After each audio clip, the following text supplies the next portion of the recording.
Video 4 of my little maths revision series. So these are the questions I've picked out today. You've actually got 9 in total, I think, because there's lots of little short quick questions.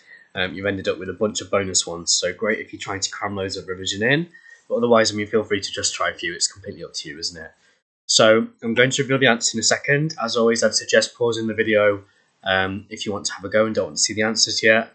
And I'm going to talk through everything. And again, I'm going to have to stop repeating myself because it's getting a bit cringy, but if you're on a touch screen, you can pinch on the screen to zoom in if you need to. I feel like I always just want to say that in case someone's only just started kind of watching along and they didn't know that already. So you can pinch on the screen if you've got a touch screen. Right, I'm about to reveal the answers, so pause the video if you don't want to see them. So for 1, you should have 0.15. Question 2, it's equilateral triangle. Number 3 is a rhombus. Number 4, there are your 2 lines of symmetry, so you've got one horizontal, one vertical. And I'm going to go through everything in just a second if you want to know why. Question 5, the answer is no.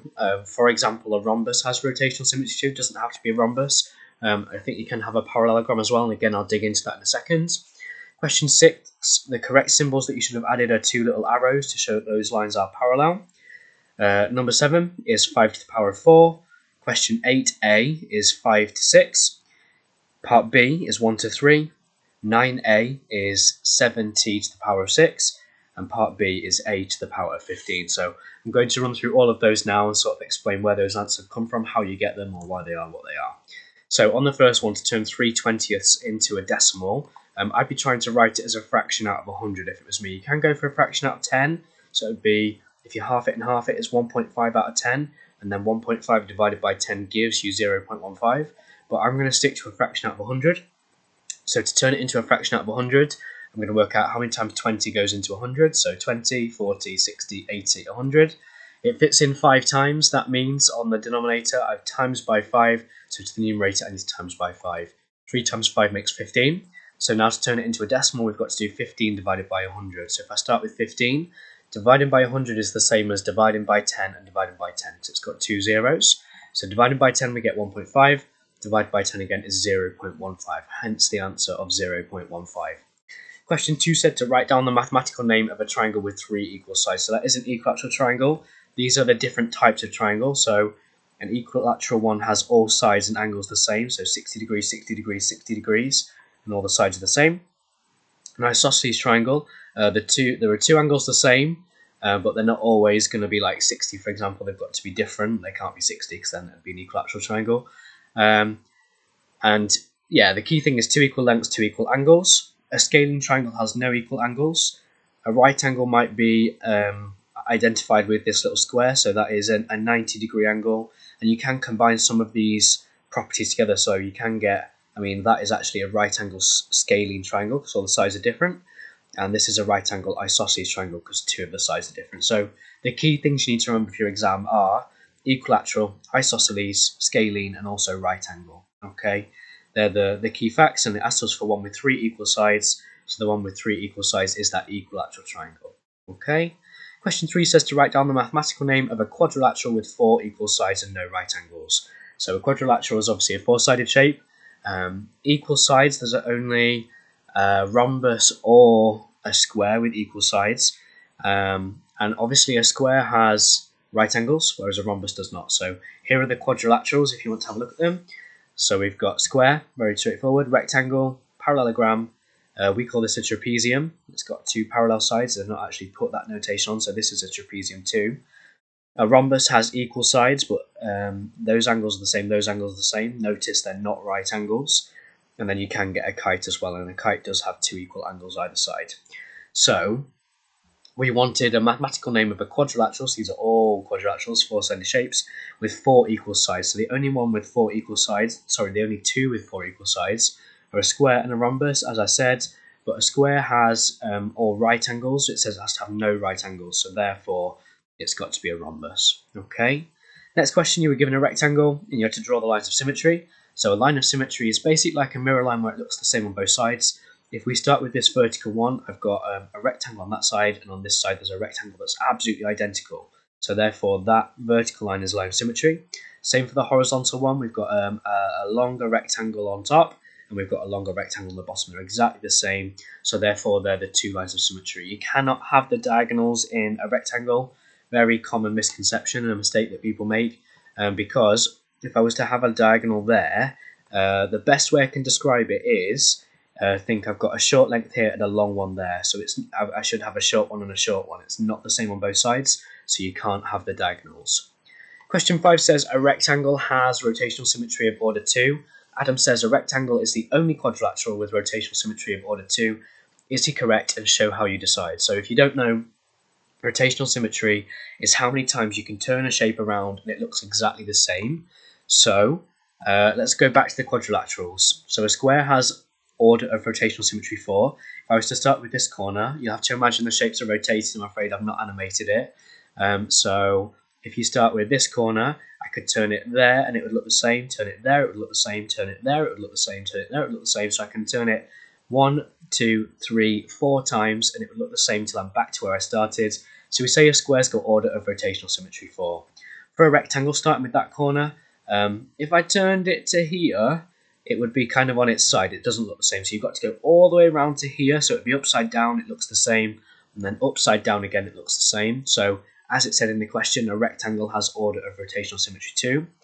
A parallelogram is something you could have used in your explanation because, again, you can turn it upside down, it looks the same, and upside down again. So it's got order of rotational symmetry 2. That doesn't apply for a trapezium. It's got order of rotational symmetry 1. You can only turn it around once to make it look the same. And a rhombus has order of rotational symmetry 2 because you can turn it upside down and upside down again. So that's another one. That's the one I've used in my explanation. I didn't think of a parallelogram. And a kite, again, that would have order of rotational symmetry 1. You've got to turn it all the way around for it to look the same. Okay, so that's that question done. Question 6, putting the symbols on to show that the lines ST are parallel to lines UV. So ST is the line at the top, UV is the line at the bottom. If that line's parallel to that line, you just put the little arrows on, and that shows that they are parallel. You only need one pair of arrows. Sometimes you might see diagrams that have got like a double arrow, and that's just if you've usually got more than one pair of parallel lines. So say, for example, in this rectangle, I could put one arrow on the top, one arrow there, and then a double arrow on that one, double arrow on that one to show they're parallel and they're parallel. Or you could put a single arrow on that one, single arrow on that one, double arrow on that one, double arrow on that one. So it's just if you've got more than one pair of parallel sides. But basically, long story short, you just put some little arrows on to show that they're parallel. Question 7. This is going to be a longer video, I do apologise. There's more questions in it though, so more explanation, I guess. And I've gone really into exactly what you need to know, which I think will be helpful for some people, particularly if they're trying to revise. So anyway, enough waffling. We've got 5 times 5 times 5 times 5. To write it as a power of 5, you just count how many 5s there are. So 1, 2, 3, 4. Therefore, it's 5 to the power of 4. Question 8, write each of these ratios in their simplest form. Very common exam question. So I would think about, you need to think about the highest common factor, the biggest number that fits into both. I can see they're both in the 3 times table, so hence I'm going to divide by 3 and divide by 3. 15 divided by 3 gives me 5, and 18 divided by 3 gives me 6, hence the answer is 5 to 6. Part B, we need to write 700 grams to 2.1 kilograms in its simplest form. So what I did was actually convert them both into grams. Fingers crossed you know that there are 1,000 grams in a kilogram, or 1 kilogram is 1,000 grams. So if I want to turn 2.1 kilograms into grams, going from kilograms to grams, going this way, look, I'm timesing by 1,000. Going the opposite way, I'm dividing by 1,000. So from here, to get to there, I need to times by 1,000. I know when you times by 1,000, it's got 1, 2, 3 zeros. So you have to times by 10, times by 10, times by 10. So starting with 2.1, times in by 10, we get 21.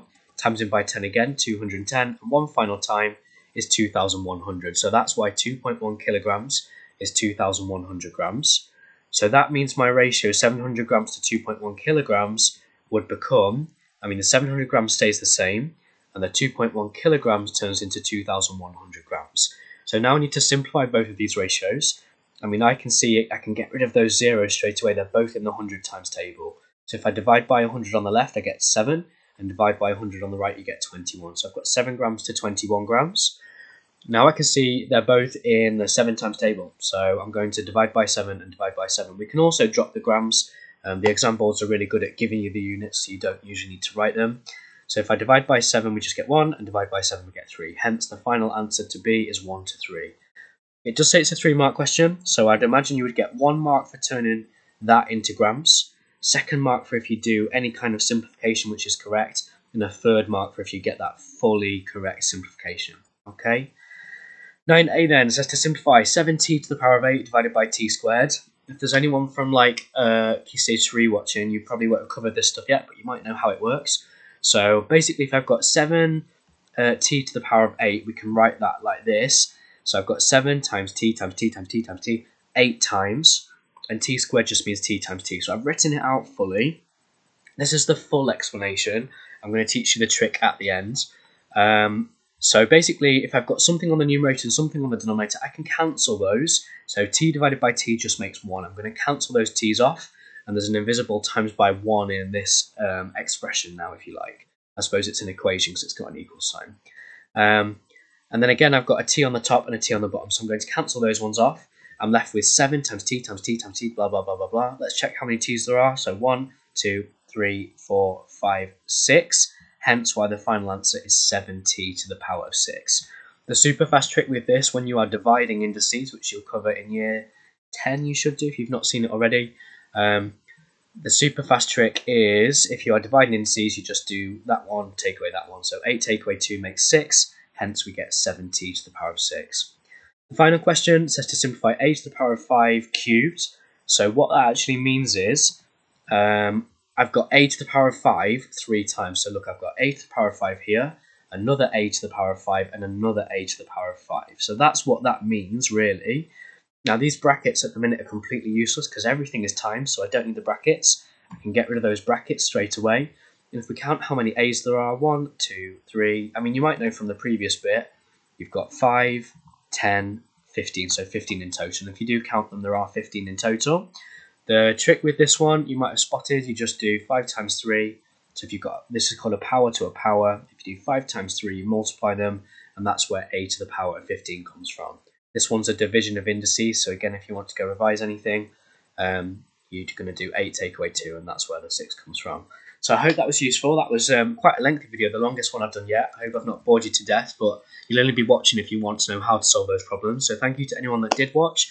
Again, if you want any certain thing featuring in a future video, please let me know, and I'll make sure it's featured. Otherwise, I'm going to pick some random questions. That's what I keep doing at the moment. So thank you for watching. Hope it was useful, and fingers crossed I'll see you again soon for another revision video.